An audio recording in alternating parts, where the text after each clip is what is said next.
Rumors about the new residential complex Evergreen began to spread back when the area was filled with bushes and two-story houses, and the project hadn't even been approved yet. Another building with scarce parking was being constructed on the outskirts, near where I lived, not far from the brick factory. Getting there from the city at the end of the day was already difficult due to the critical lack of public transport, and now it seemed like it would become nearly impossible. 1,000 new apartments nearby frightened the old residents. Within a couple of months, an article appeared in the local newspaper about cursed German graves beneath the old houses. The author, or, as it later turned out, two middle-aged women, strongly implied that the construction would turn into a living nightmare. However, on the very day the article was published, the project was approved, and soon the first construction cranes rose over the district. The scandals continued throughout the construction process. Mostly, it was the elderly women protesting. Meanwhile, the adults were busy dealing with mortgages, trying to snatch an apartment before the next financial crisis. As for my friends and me, we were thrilled when we saw a picture of the project showing a large playground with outdoor gym equipment. We laughed at the angry, dissatisfied grandmas. By the time we entered the 7th grade, the construction was complete. Some classmates moved into the new apartments, including my best friend, Andrew. His courtyard became our go-to place for most outings. There, we could rollerblade on smooth asphalt, skateboard, and ride bikes. Soon, however, the residents started chasing our noisy gang away. Some kids relocated to the other end of the district, where a new sports complex with a similar playground was opening. But the most resilient ones stayed at our favorite spot. In a smaller group, it was even better. After school, we would change clothes and rush to Andrew's building. We played hide and seek, tag, and messed around on the gym equipment. By evening, we gathered at the gazebo near the fence, beyond which the forest began. We burned leaves and paper in a shared grill and told scary stories. Naturally, we absorbed all the rumors and gossip about the new residential complex. Everyone loved how cozy and lively it was during the day, yet mysterious and eerie after dark. That's when tales accumulated during the construction period began to resurface. Like seasoned monster hunters, we dissected every little detail of this massive building, speculating on where exactly the cursed spirit or zombie might be lurking. We imagined how we'd deal with it if it suddenly appeared from around the corner. Occasionally, friends brought acquaintances from other classes and schools, and we retold the same stories over and over, sometimes mixing up or intentionally altering the details. To this day, I remember a few of those tales. Some I even wrote down for the future, as if I knew they'd come in handy. The first story we called The Breathing. Back then, only the lazy hadn't whispered about it, and we were always surprised if a new acquaintance hadn't heard about it. The two-story houses were still boarded up, awaiting demolition. Nobody really guarded them, even though the area was already fenced off. It wasn't surprising that a group of local high schoolers quickly found the spot perfect for their hangouts. One night, they pried open the boards on a window facing the forest and climbed inside. From there, they stepped into a dark stairwell and entered an empty apartment on the 2nd floor. They turned on music on those trendy speakers shaped like soda cans, lit candles, and began drinking and smoking. Suddenly, after a couple of hours, they all clearly heard coughing. It sounded exactly like someone had caught the cigarette smoke and started coughing from the irritation. All 4 of them sat in one room, silent and exchanging glances. They turned off the music and listened. The coughing repeated and then turned into loud breathing, raspy, wheezy, and unmistakably human. 2 of the boys grabbed some trash from the floor, like wooden sticks, and went to check the other rooms. Quickly, they realized the sounds weren't coming from the apartment. The girls flat out refused to go into the stairwell or climb out through the broken window. They were too scared to even move. So, the boys decided to lock the door. The latches were still intact, and went on a reconnaissance mission to figure out where the eerie breathing was coming from. The boys guessed they needed to search downstairs, but for some reason, they didn't consider how ordinary breathing could be so loud. Shoulder to shoulder, shivering, they checked each apartment, lighting their way with a single candle whose flickering flame threatened to go out, and the dim screen of a nearly dead phone. But no matter how much they wandered through the abandoned rooms, they couldn't locate the source of the sound. Then, one boy froze, listened carefully, gestured for the other to stay silent, and knelt down, pressing his ear to the wooden floor. The breathing grew louder and louder. He jumped up, eyes wide, and whispered to his friend, "I think someone's breathing underground." The second boy replied, "Every apartment here seems to have its own basement." And indeed, in the kitchen, there was a hatch with an iron ring on the handle. From here, the accounts diverge. Some say the guys looked inside, saw something or someone, screamed in horror, and rushed upstairs to the girls. They locked themselves in with them, broke the boards on the window, and jumped from the second floor into a pile of sand behind the house. Others claimed that the frightened boys didn't even touch the hatch, exchanged glances, and bolted. Then they concluded that it was the house itself breathing, as if sensing its imminent and inevitable demise. After all, the next day, they started demolishing it. We had no good friends or older companions to clarify the details, but it wasn't necessary. The pleasant feeling of an unsolved mystery simply warmed the soul. Only once did we see a boy near the kiosks who, according to rumors, pressed his ear to the floor, but we never found the courage to approach and ask him anything. But how much we imagined while talking about that ill-fated basement, from horrifying ghostly faces of all kinds to a giant maw through which the dying house was breathing. Then Simon joined our group and put an end to all the discussions. One could talk endlessly about his personality. Every courtyard without exception had such a trickster. He constantly bragged that he had a special version of GTA at home, where you could swim to our city and even enter your house. That he had seen a maniac there several times, Leatherface, and a ghost in a wheelchair standing on a bridge near a village. But unfortunately, visiting him to see it personally was impossible because at first his parents didn't allow it, and then everything mysteriously got deleted from the computer. And he lent the game disc to someone and forgot who. This kind of guy immediately grabbed our attention and began to tell us he knew the scary truth about that breathing. "My brother demolished that house, guys," Simon said. "So, basically, the basement was really deep because it used to lead somewhere.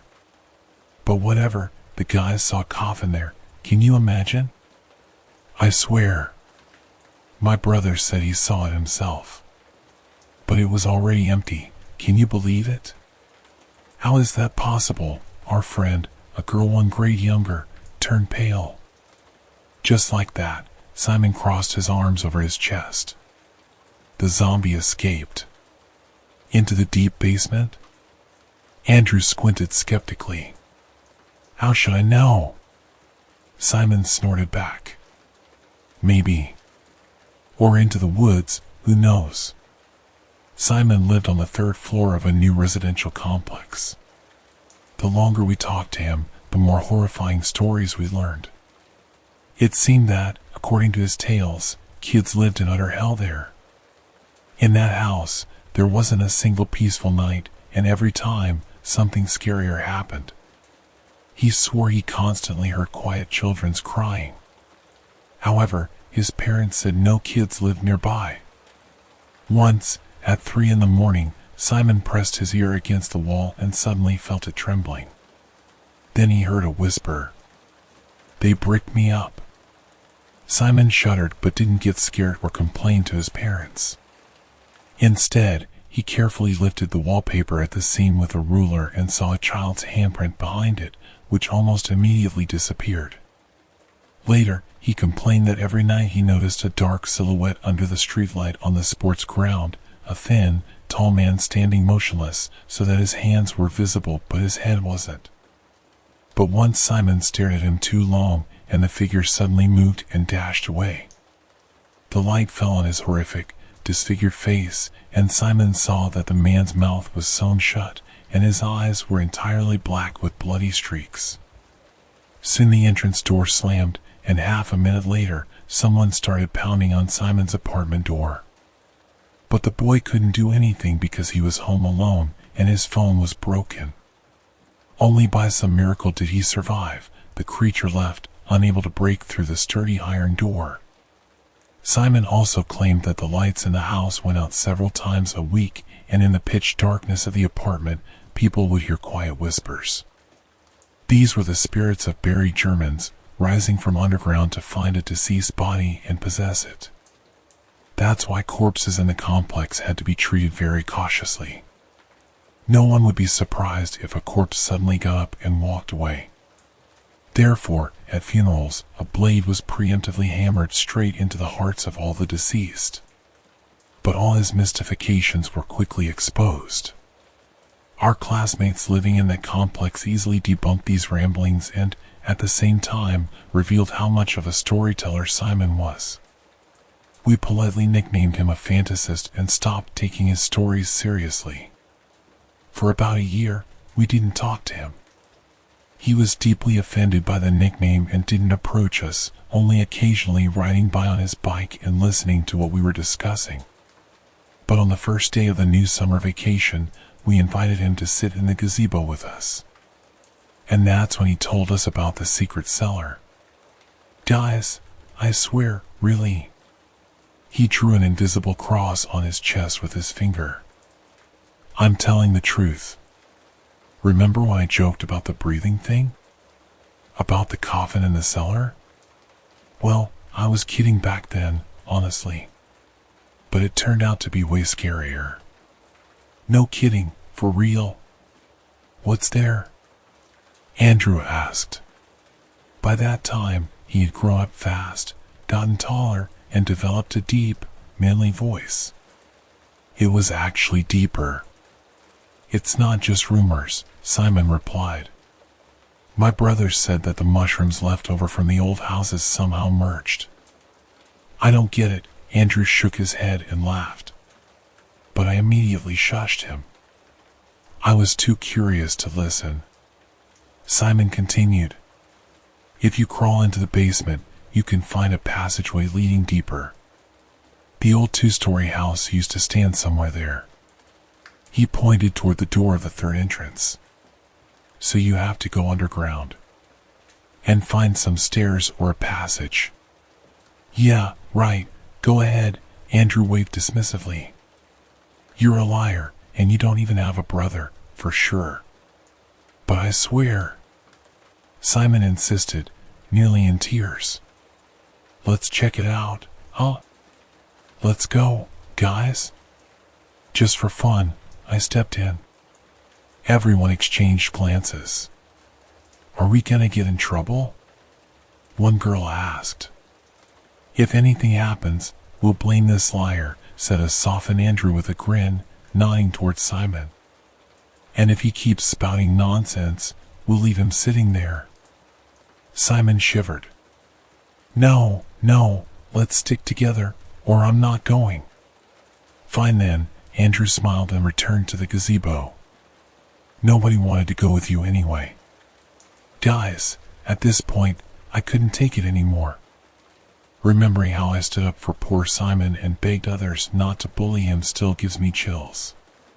The thing is, something was off about our little adventure. Simon ran to the concierge. She was a friend of his grandmother's, so he easily slipped into her little room on the first floor and distracted the old lady. He grabbed the key he needed. Luckily, it had a tag with basement written on it instead of a keychain, so it didn't take long to find. We all waited for our leader around the corner of the house. Andrew kept asking, why the heck do we even need this underground passage?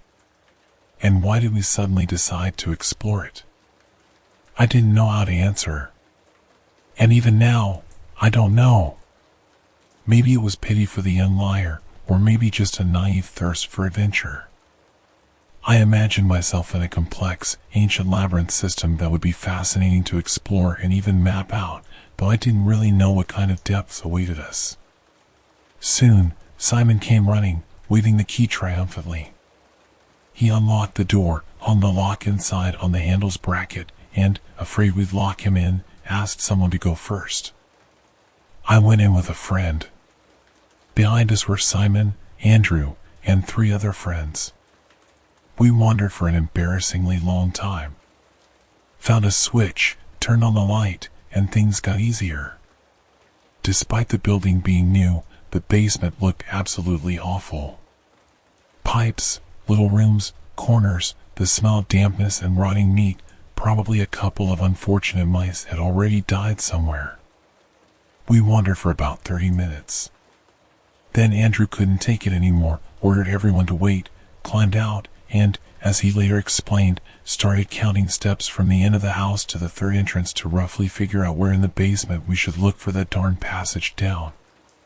Soon, he came back and, counting aloud, reached another little room with pipes and wires. And then something clicked. In my memory, there's a massive black hole at this point. I absolutely don't remember how we climbed into those damn deep corridors or how we ended up in a dimly lit spot. Behind us was a dark turn, presumably where we come from. Ahead, a long, wide passage with arched ceilings, rounded like castle dungeons, lined with large, dark brown bricks. Everyone except me and Simon used their phones as flashlights. We moved forward, speaking in half whispers, though I can't remember what we talked about. At a fork, we turned right into another wide corridor. That's when a bored Andrew sniffed and started telling a story a little louder. My dad worked at our brick factory back in the 90s, and he always walked home through the forest. One time, coming back after the 2nd shift, already in the dark, he sees something hanging on a tree. He stopped, lit a cigarette, looked closer. And guess what? A woman had hanged herself. Dad got closer, sweating from fear, even though it was November and the wind was biting. And he thought to himself, what if she's alive? He touched her leg, and her boot was right at his face level because she climbed high up. He touches her, no movement. Dad kind of shifts her slightly, and he hears the branch above cracking. Must have been dry. And then this woman falls on him like a sack, lands right on his shoulder. Dad jerked, dropped his cigarette, grabbed the corpse with both hands, and took her off him. She was like a child in his arms, get it? So, what to do? She stank so bad it made him want to puke, but leaving her there felt wrong, like a sin or something. He dragged her to the path, walked a bit to the first streetlight. Then he looks at her face, and she suddenly opens her eyes and grins at him, full teeth. And she makes this loud sound, like ha. Dad screamed, dropped her, and bolted. He looked back, and this creature was running after him. Her face frozen in that creepy grin, eyes huge, and she kept yelling ha, louder and louder. Dad started crossing himself as he ran, and then she left him alone. What an idiot you are, muttered our girlfriend. This is really not the time, do you understand? Guys, please, let's go back already, Simon pleaded. Just a little further, come on. No one intended to turn back. At least none of the guys. We once again stood before a fork in the path. 3 ways to go. A crossroads, look. Andrew exclaimed in surprise. We're already near the forest, probably. Hey, liar, where do these tunnels even lead? What did you call me, brother? I swore I wasn't lying. Simon was upset. He hadn't told us anything. He didn't know what was down here himself. We moved to the right again, deciding to always turn the same way so as not to get lost until we could draw a map. I imagined what a fantastic base we could set up here. After all, an underground network of tunnels was far superior to any shack or even one's own apartment. The only thing left would be to figure out how to light these corridors. When I shared my thoughts with Andrew, he immediately recalled another story. In the village, the guys were looking for a spot too, wanted to set up a base. They found an abandoned place on the farm, a decrepit old cow shed. The roof was mostly intact, except for one hole in the middle, but that wasn't a big deal. Lots of nooks and crannies, columns too. If you tried, it could be perfect. And the location was good, not far from the river, and the houses were over the hill, so no one could spy on them. In summer, they set it up nicely and hung out there every day. I was still little, so they rarely let me come along, but I still remember how cool it was. By fall, though, all the city kids had left. The only one who stayed from the gang was Ginger Cedric.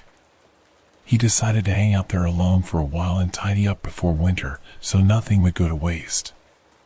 They had old chairs, homemade cabinets. It would have been a shame if it all got ruined. So he went there one day.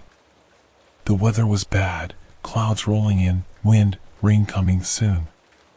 From a distance, Cedric saw someone standing on the roof of the cow shed. As soon as he looked closer, the figure disappeared, seemed to jump into the hole. But what did Cedric care? He was tough and ready to punch anyone in the face if needed. He kept going. But the closer he got, the more scared he felt. He said his shoulders felt heavy, his back started to ache, and his legs didn't want to move. He stopped and saw a hunched old man emerge from the cow shed. The man held a stick with a chain on the end, topped with a glowing light. Cedric couldn't move, and the old man came towards him, tapping the stick on the ground, the chain clinking. Then lightning flashed in the sky, and thunder rumbled. Cedric got so scared, he bolted like a bullet, kicking up dust. He told his grandma, and she burst into tears, grabbed holy water, and started sprinkling it on him at the doorstep. She said he shouldn't go back there, the cow shed was home to something unclean. When they had gone there as a group, it probably stayed hidden out of fear, but now it wasn't afraid of anything. That same night, Cedric heard it walking around outside his windows, muttering something and tapping its stick with the chain. We stopped. Everyone was uneasy. "All right," Andrew exhaled. "I won't scare you anymore. Let's go back. We'll come back later with paper to draw a map." So the liar wasn't lying after all, huh? "Quit calling me names," shouted Simon, and immediately fell to the ground with a scream. The strong impact made his nose bleed, staining his chin. "Shut your mouth," barked Andrew. "If you yap again, I'll—" Something clattered ahead of us. My heart nearly exploded with terror. Fear pulsed through my whole body. The girls screamed and bolted back down the corridor. Andrew grabbed my sleeve and dragged me towards the exit. His flashlight swung away from Simon sitting on the ground, leaving him swallowed by pitch-black darkness. I ran, forgetting everything, gasping for air, bumping my shoulders against the arches, stumbling, but I didn't dare think of stopping. I didn't hear any sounds of pursuit, attributing it to my blocked ears, but the truth was far worse. It was chasing us by a different path. We had barely reached the first fork when the flashlight illuminated the disfigured face of our shared girlfriend. Andrew screamed, while I, on the other hand, nearly choked on the lump in my throat. Then, in the pale light, a long, bark-colored limb appeared, thin and emaciated, as if its owner had been starving for a long time despite its large size. Andrew jerked his phone, briefly showing us the most terrifying sight imaginable. The creature was unimaginably large, its elongated torso stretching far into the dark corridor. The part near us resembled a giant human, while its face looked like a wooden mask, dark, bottomless eye sockets that were also disgusting dangling appendages resembling tangled roots. The creature breathed heavily and wheezily. Its rotten breath swept over us. Somewhere deep in the tunnels, our friends began to scream in terror. Andrew pointed the flashlight beam aside and, still clutching me, ran for the exit. And then, another blank spot. Like a burnt clearing in the mental forest. Then came the basement with pipes and wires, stairs, a creaky door, and blinding sunlight.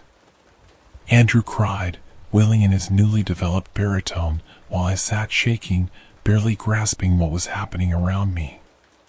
It's been years, and I still haven't remembered how we ended up in that cursed, deep basement. Later, both I and Andrew were brought to the place. Our parents were summoned by an investigator. It was serious. Children had gone missing, possibly dead, and the two survivors were spouting nonsense about a labyrinth. In the room where we had estimated the entrance to be, there was indeed a small passage. But it was bricked up. And beyond it, there were no corridors, just a tiny room about 2 by 2 meters. It seemed to be the strange continuation of an old cellar, as Simon's brother had mentioned. Since then, everything went wrong. Sideways glances, gossip, and new rumors forced my parents to grab me and move far away from our neighborhood, and later, from the city altogether. I tried in vain to find at least a shred of memory. I worked with psychologists, attended hypnosis sessions, but all to no avail. After graduating from the institute and earning a little money, I secretly returned to my hometown for a couple of weeks. The Evergreen residential complex had grown by 2 more buildings over the years. I walked there, timidly glancing at the basement door. Summoning my courage, I approached a small group of teenagers near a gazebo and started a conversation about rumors. The guys hesitated a little but soon shared a story about how a few kids sneaked into the basement and disappeared. However, no one takes such tales seriously anymore, and these guys genuinely believe that it's all just made-up stories for disobedient children. I said goodbye to them and left without daring to even approach the closed basement door. That's the whole story. It seemed to me that the memories would come back if I described those events in detail, but alas, another failure. The only thing I was left with after that incident, apart from deep psychological trauma, is a nightmarish knowledge. The creature we saw was only a small part of some unimaginable ancient being. And all those corridors, they are not labyrinths, but its dwelling. And I am terrified even to think about what lies at the center of this system. I don't know how Andrew's life turned out. People have said a lot of things, but now I try to ignore any rumors. What if they lead me back to that basement again?